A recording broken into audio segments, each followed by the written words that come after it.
Assalamualaikum warahmatullahi wabarakatuh. Kami dari kelompok 4 mata kuliah Kalkulus 3 mendapatkan tugas untuk menjelaskan teorema fungsi implisit. Yang lebih spesifiknya fungsi implisit untuk fungsi bernilai vektor. Teorema fungsi implisit masuk. Nah, teorema fungsi implisit ini ada 3. Jadi yang pertama, misalkan ada f fungsi m plus n variabel dengan nilainya di r pangkat n, di Rn. Nah, lalu misalkan pula ada titik ini yang memenuhi persamaan ini f y1 sampai yn, x1 sampai xn sama dengan 0, maka kalau ada kedua syarat itu, kita masuk ke poin kedua. Nah, jika turunan parsial dari f tadi kontinu dan determinan matriks Jacobinya itu tidak sama dengan 0 di titik ini, di titik y0 x0, maka ini berlaku. Maka ada bilangan delta lebih besar dari 0, eta lebih besar dari 0, dan fungsi y sama dengan fx. Dengan x anggota dari Rn, y anggota dari Rn yang memenuhi nilai mutlak, yang memenuhi dari x min x0 kurang dari delta, y min y0 kurang dari eta, dan fx, x sama dengan 0. Nah, ini di sini fungsi implisit. Nah, yang ketiga, jadi yang kedua tadi gitu ya, jika turunan, maksudnya dari yang pertama, saya ulang, misalkan ada f fungsi m plus n variabel dengan nilainya di sini, dan misalkan pula ada titik yang memenuhi persamaan ini.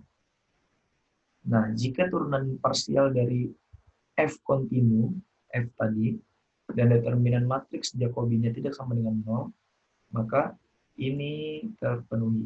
Ini berlaku. Nah, yang ketiga, fungsi f mempunyai turunan dan turunan parsialnya adalah, fungsi f ini mempunyai turunan dan turunan parsialnya itu ini. Jadi kalau bisa dicatat dulu. Ini adalah turunan parsial dari fungsi f. Nah, mungkin kita bisa lanjut ke. Nah, misalnya nih kita ingin mencari jawaban sistem persamaan linear berikut. F, Y, Z, X sama dengan C1 dan G, Y, Z, X, C2. Nah, ini kan diturunin, didiferensialkan dari persamaan ini, kita dapat persamaan ini. Ya.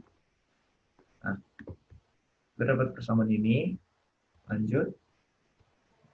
Nah, dengan asumsi bahwa nilai determinannya itu tidak sama dengan 0, dan dengan asumsi kontinuan dari fungsi turunan pertama ini, maka determinan tersebut juga tak 0 di sekitar Y0, Z0, X0.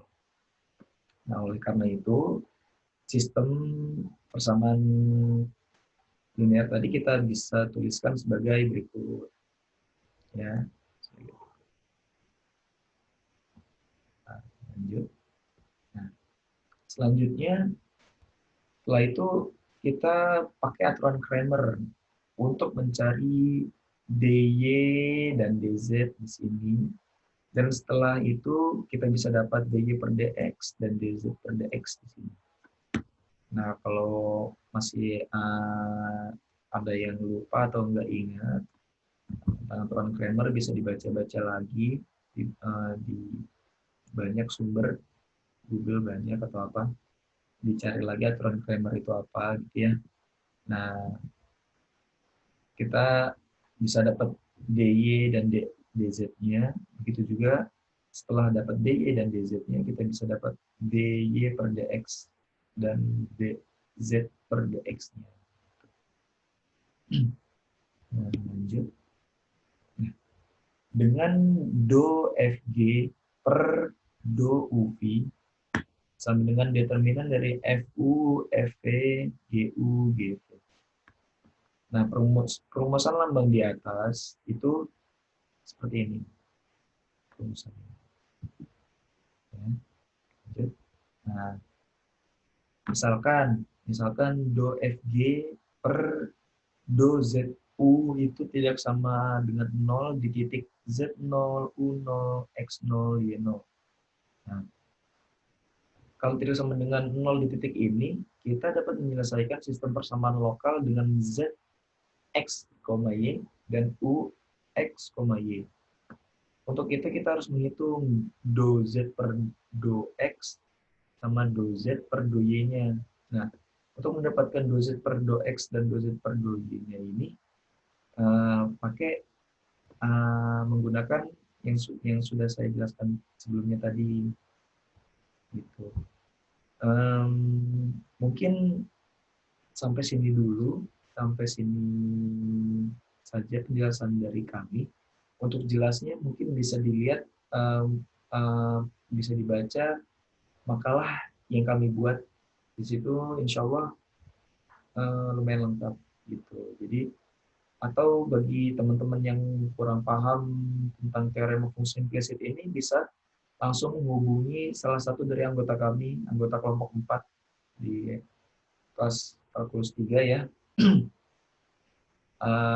Kurang lebihnya mohon maaf. Wassalamualaikum warahmatullahi wabarakatuh.